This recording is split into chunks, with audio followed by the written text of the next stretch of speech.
Hello दोस्तों, राम राम, नमस्कार। मैं आपका दोस्त एस चंद छावड़ी आज आपके सामने लेके आया हूँ काल के आधार पर क्रियाओं के भेद। तो आइए मिलके पढ़ते हैं काल के आधार पर क्रियाओं के भेद।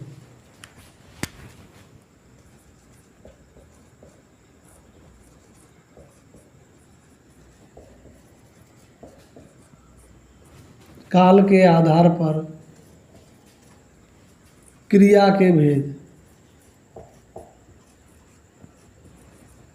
तो काल के आधार पर हमारे क्रिया में कितने भेद होते हैं? 3।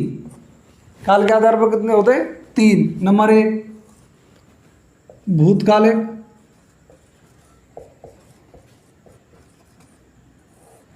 नंबर 2 वर्तमान कालिक,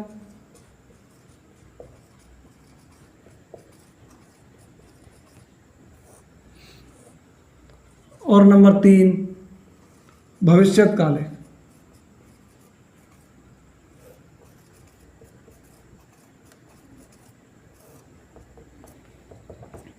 काल के आधार पर हमारे 3 भेद होते हैं, भूतकाल, वर्तमान काल और भविष्यत काल। यानी कि वह क्रिया जो भूतकाल यानी बीते हुए समय में संपन्न हुई हो उसे हम भूतकाल क्रिया कहते हैं। मतलब बीते हुए समय में संपन्न होने वाली क्रिया, बीते समय में संपन्न होने वाली क्रिया भूतकालिक क्रिया होती है।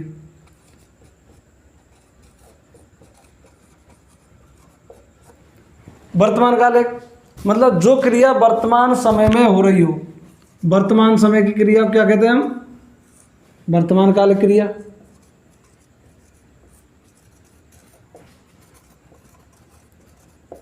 और इसके बाद आता है हमारा भविष्यत कालिक क्रिया, यानी कि जो क्रिया आने वाले समय में हो, आने वाले समय में होने वाली क्रिया क्या कहते हैं हम? भविष्यकालिक क्रिया।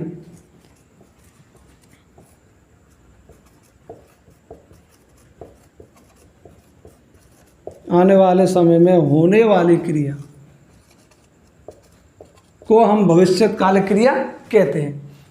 अब हम प्रत्येक के इनके भेद हैं, भूतकाल के, वर्तमान काल के और भविष्य काल के। इसके बाद हम भूतकाल के आधार पर जितने भी क्रिया के भेद हैं उनके बारे में चर्चा करेंगे विस्तार से और अच्छे से। आप इसका स्क्रीनशॉट ले सकते हैं।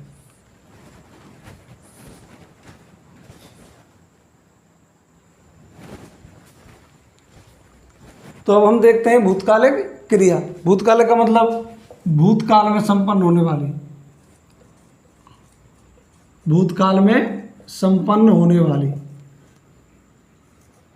वे क्रियाएं जो भूतकाल में संपन्न हो उन्हें कहते हैं भूतकालिक क्रिया, यानी कि बीते हुए समय में।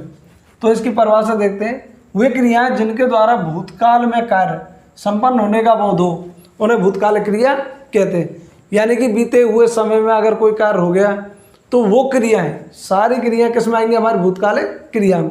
जैसे रमेश ने खाना खा लिया, यानी कि रमेश खाना खा चुका है पहले से और वह टाइम निकल गया। अगर वो टाइम निकल गया तो ये हमारी क्रिया कौन सी हो गई? भूतकालिक क्रिया। बसंती ने नाच दिखा दिया, बसंती ने नाच दिखा दिया, यानी वो टाइम निकल गया। तो ये सारी बातें कौन सी हो रही है? हमारे भूतकाल की, यानी बीते हुए समय की। इसी प्रकार कृष्णा ने मुरली बजाई थी, तो इसमें हमारी जो क्रिया है या फिर जो कृष्ण भगवान ने कार्य किया या कृष्ण ने कार्य किया, वो कार्य कब किया है? बीते हुए समय में। यानी जिसको हम कोई बात बता रहे हैं कि भाई कृष्ण ने मुरली बजाई थी, तो बात बता रहे, कब बता रहे? जब वो कृष्ण मुरली बजा चुके हैं। अगर मुरली बजा चुके हैं तभी तो हम कह रहे किसी को कि कृष्णा ने मुरली बजाई थी, यानी कि कार्य हमारा भूतकाल में हो गया। मोहन ने पुस्तक पढ़ी, तो मोहन ने पुस्तक पढ़ी थी, तो ये भी हमारा क्या हो गया? भूतकाल। तो कहने का मतलब यह है वे क्रियाएं जो भूतकाल में संपन्न हो, यानी कि बीते हुए समय में संपन्न हो, वो सारी क्रिया हमारी भूतकालिक क्रिया कहलाती है। आप इसका स्क्रीनशॉट ले सकते हैं। इसके बाद हम भूतकालिक क्रियाओं के भेद पढ़ेंगे।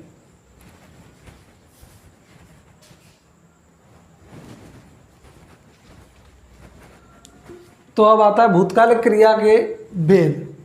तो कितने भेद होते हैं? 6। इसमें पहला है सामान्य भूतकालिक क्रिया, यानी वह क्रिया जो भूतकाल में सामान्य रूप से संपन्न हुई हो उसे कहते हैं हम सामान्य भूतकालिक क्रिया।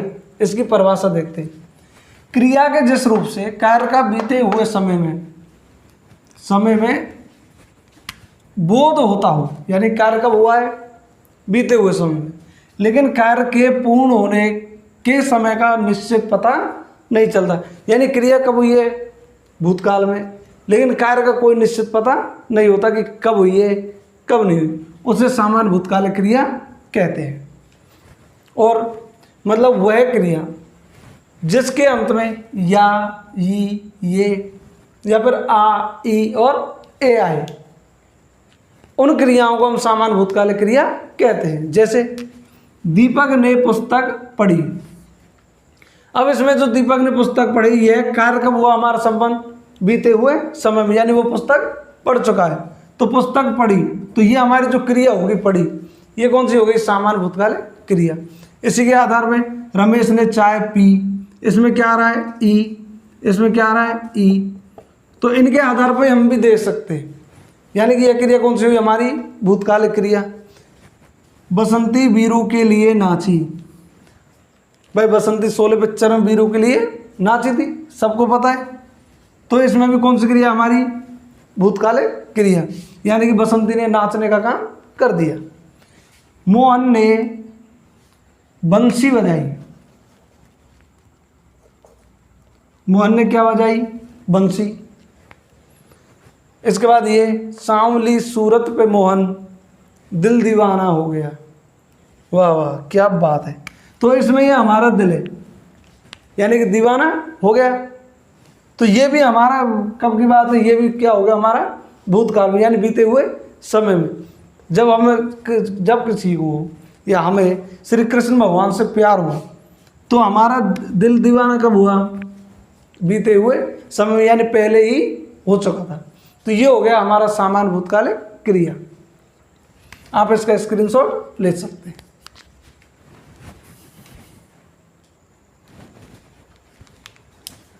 इसके बाद हमारा दूसरा नंबर होता है आसन्न भूतकाल। आसन्न का मतलब होता है पास, यानी कि वह कार्य जो अभी अभी हुआ है, यानी ठीक तुरंत पहले। पास कहने मतलब ठीक पास, इसका मतलब होता है पास में या ठीक पास में। तो इसकी परिभाषा पढ़ते। क्रिया के जिस रूप से कार्य के कुछ समय पूर्व ही समाप्त होने का बोध हो उसे आसन्न भूतकालिक क्रिया कहते हैं। यानी कि वह क्रिया जो ठीक पहले ही संपन्न हुई हो उसे क्या कहते हैं? आसन्न भूतकालिक क्रिया। दूसरा, इस क्रिया के अंदर चुका है, चुकी है, चुके है, चुका हूँ, आ है, या है, ये है, ए है, ई है इत्यादि आते हैं। वो सारे क्या होते हैं? हमारे आसन्न भूतकालिक क्रिया होती है। जैसे बसंती नाच दिखा चुकी है। किसी ने हमसे पूछा भाई बसंती ने नाच दिखाया क्या? तो हमने तुरंत बोल दिया भाई कि बसंती तो नाच दिखा चुकी है, यानी कि अभी अभी उसने नाच दिखाया है। यानी कि हमारी जो ये क्रिया हुई है तुरंत अभी पहले हुई है। इसी प्रकार मुकेश पढ़ाई कर चुका है। तीसरा, उसने फल तोड़ा है, यानी किसी ने पूछ लिया, या फिर किसी बगीचे के माली ने पूछा भाई क्यों किसी ने फल तोड़ा, तो हमने बता दिया भाई उसने फल तोड़ा है। तो तोड़ा है यानी कि अभी अभी तोड़ा है। बच्चे स्कूल गए, यानी जाने का टाइम तुरंत ठीक अभी अभी गए। और राम ने गाना गाया है। ये भी हमारी कौन सी हुई? आसन्न भूतकालिक क्रिया। तो इसका मतलब ये हुआ वह क्रिया जो ठीक पहले ही संपन्न हुई हो उसे हम कहते हैं आसन्न भूतकालिक क्रिया। आप इसका स्क्रीनशॉट ले सकते हैं। उसके बाद हम अगली क्रिया पढ़ेंगे।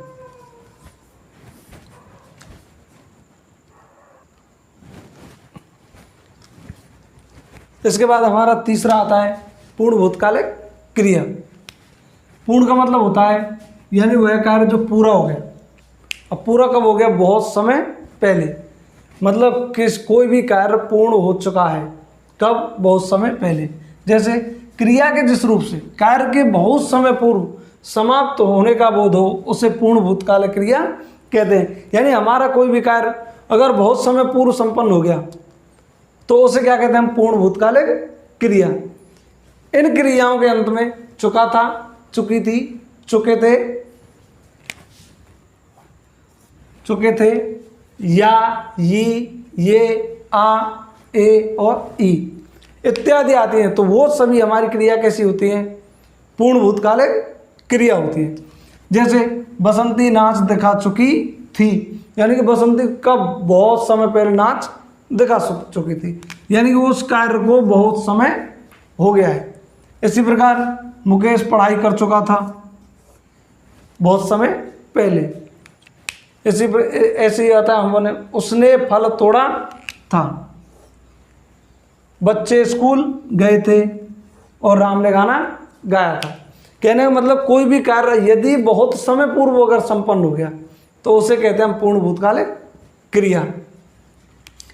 इसमें और आसन्न भूतकालिक, इन दोनों में सिर्फ ये अंतर है, इसमें चुका था, चुकी थी, यानी कि थे, था, थी इत्यादि आते हैं, और उसमें है यानी चुका है, चुका, चुके हैं, चुकी है इत्यादि आते हैं। और इसमें आते हैं चुकी थी, चुका था, चुके थे इत्यादि आते हैं। केवल इतना सा अंतर है। तो आप इसका स्क्रीनशॉट ले सकते हैं, जिससे अगला भेद पढ़ते हैं।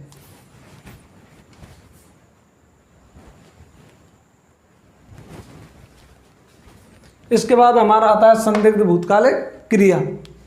संदिग्ध से ही पता चल रहा है, यानी कि इसमें क्या होता है, संशय। मतलब हमें संशय होता है यार वो कार्य किया होगा या नहीं किया होगा, बस इतना सा ध्यान रखना है। परिभाषा देखते हैं, क्रिया के जिस रूप से कार्य के बीते हुए समय में होने पर संशय यानी कि शंका हो का बोध होता है, क्रिया के उस रूप को संदिग्ध भूतकालिक क्रिया कहते हैं। यानी कि कोई भी अगर हमने कार्य किया और उस कार्य पर अगर हमें शंका होती है तो उसे कहते हैं संदिग्ध भूतकालिक क्रिया। जैसे हमने उसमें पढ़ा था पहले कि बसंती नाच दिखा चुकी है, उसमें चुकी है कहा था, और इसमें केवल इतना है बसंती नाच दिखा चुकी होगी।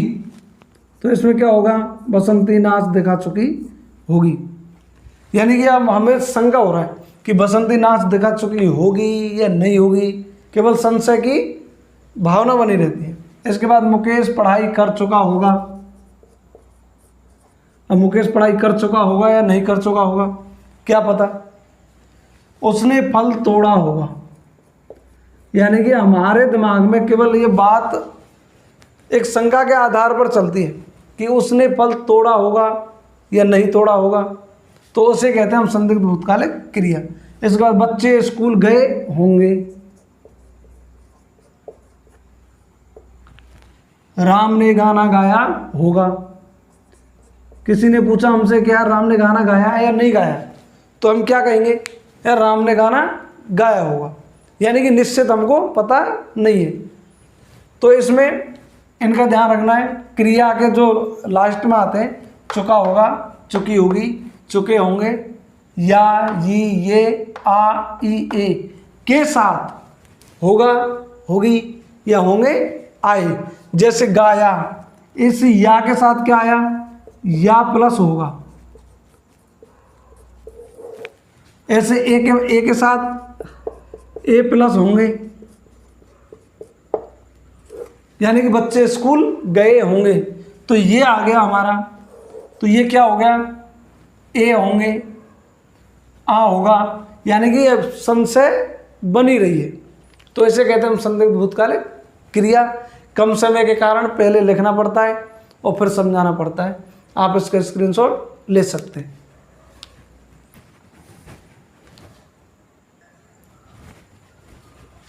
इसके बाद हमारा आता है अपूर्ण भूतकालिक क्रिया। अपूर्ण यानी जो पूर्ण ना हुआ हो, सीधा सा है, जो पूर्ण ना हो, यानी कि वह कार्य जो बीते हुए समय में होता था लेकिन अब हमें पता नहीं है कि वो पूर्ण हो चुका है या नहीं, या फिर अब भी चल रहा है, उसे कहते हैं हम अपूर्ण।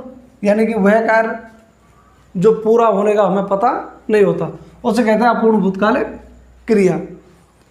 परिभाषा देखते हैं, क्रिया के जिस रूप से कार्य के बीते हुए समय में जारी रहने का बोध हो, यानी कि बीता हुआ समय है, उस टाइम वो कार्य जारी था, क्रिया के उस रूप को अपूर्ण भूतकालिक क्रिया कहते हैं। यानी कि कोई भी कार्य जो भूतकाल में जारी था, हम तब थे, तब तो जारी था, लेकिन अब समाप्त हुआ नहीं हुआ उसके बारे में पता नहीं होता। जैसे बसंती नाच दिखा रही थी, जब हम गए तो बसंती नाच दिखा रही थी, अब दिखा चुकी है या नहीं चुकी कोई पता नहीं होता। कहने का मतलब यह कार्य जब हम देख के आए तब चल रहा था और यह पूरा होने का कोई पता नहीं होता, तो ऐसे कहते हैं हम अपूर्ण भूतकालिक क्रिया। इसी प्रकार मुकेश पढ़ाई कर रहा था, जब हमने देखा तो मुकेश क्या कर रहा था, पढ़ाई, यानी कि बीते हुए समय में वह कार्य चालू था। इसी प्रकार दीपक फल तोड़ रहा था, यानी दीपक फल तोड़ रहा था। जब दीपक को देखा पेड़ पे चढ़ते हुए या फल तोड़ते हुए तो हम यही तो कहेंगे भाई कि दीपक फल तोड़ रहा था। गीता कविता लिखा करती थी, हमने भूतकाल में देखा कि पहले गीता क्या करती थी, कविता लिखा करती थी, यानी वह कार्य उसका जारी था। अब भी वह कार्य जारी होने का हमें कोई पता नहीं है, यानी कि बीते हुए समय में गीता का कविता लिखना जारी था, यानी कि गीता कविता लिखती थी। राम गाना गाया करता था बीते हुए समय में, यानी पहले जो राम था वो गाना गाया करता था, यानी जारी रहने का बोध, यानी कि यह कार्य जारी रहने का उसमें बोध है, यानी कि पहले राम गाना गाया करता था, वह कार्य उसका जारी था, अब उसने बंद कर दिया या नहीं किया ये पता नहीं होता, तो इसे कहते हैं हम अपूर्ण भूतकालिक क्रिया। आप इसका स्क्रीनशॉट ले सकते हैं।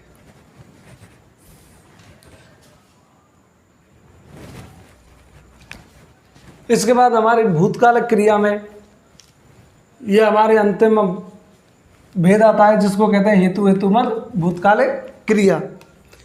इसका मतलब ये होता है यदि भूतकाल में कोई भी कार्य किया गया हो और उसके साथ कोई शर्त लगी हो तो उसे हेतु हेतुमत भूतकालिक क्रिया कहते हैं। यानी कि कोई कार्य करेंगे और उस कार्य के साथ कोई कंडीशन हो, अगर कंडीशन प्रयुक्त हुई हो तो उसे कहते हैं हम हेतु हेतुमत भूतकालिक क्रिया। जैसे यदि तुम पढ़ते तो पास हो जाते,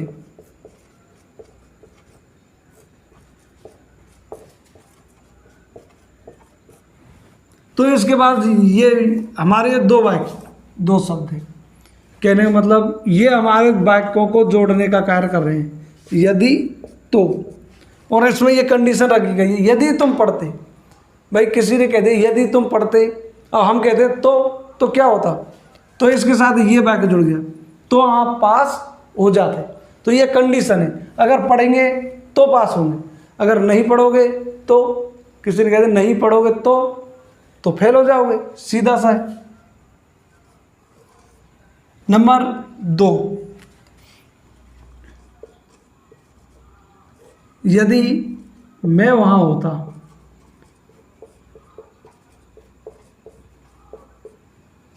यदि मैं वहां होता तो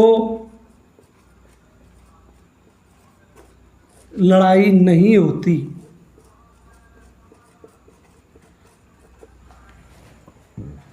इसके साथ एक कंडीशन, यदि मैं वहां होता यानी कहीं लड़ाई हुई तो ये क्या कह रहा है करता, यानी मैं, यदि मैं वहां होता, कोई आदमी कह रहा मैं वहां होता तो क्या होता भाई कि मैं लड़ाई होने ही नहीं देता, ये क्या हो गई उसकी कंडीशन। नंबर 3,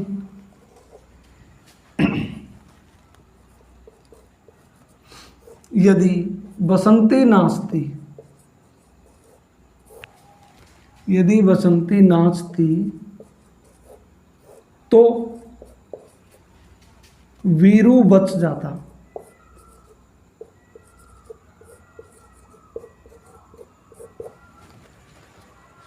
भाई शोले पिक्चर का सबसे बेस्ट उदाहरण, जब तक तेरे पैर चलेंगे तब तक तेरे यार की जान सलामत रहेगी, गब्बर कहते हैं बसंती से। तो इसमें यही कंडीशन है यदि बसंती नाचती तो एक कंडीशन रखी गई, यदि बसंती नाचती तो क्या होता, तो वीरू बच जाता, यानी कि गब्बर उसमें गोली नहीं देता। तो मैं मानता हूँ ये बहुत अच्छी तरह से आपको समझ में आ गया होगा। आप इसका स्क्रीनशॉट ले सकते हैं और हमारे चैनल को लाइक शेयर एंड सब्सक्राइब करना ना भूलें। अब हम पढ़ेंगे वर्तमान कालिक क्रिया। राम राम।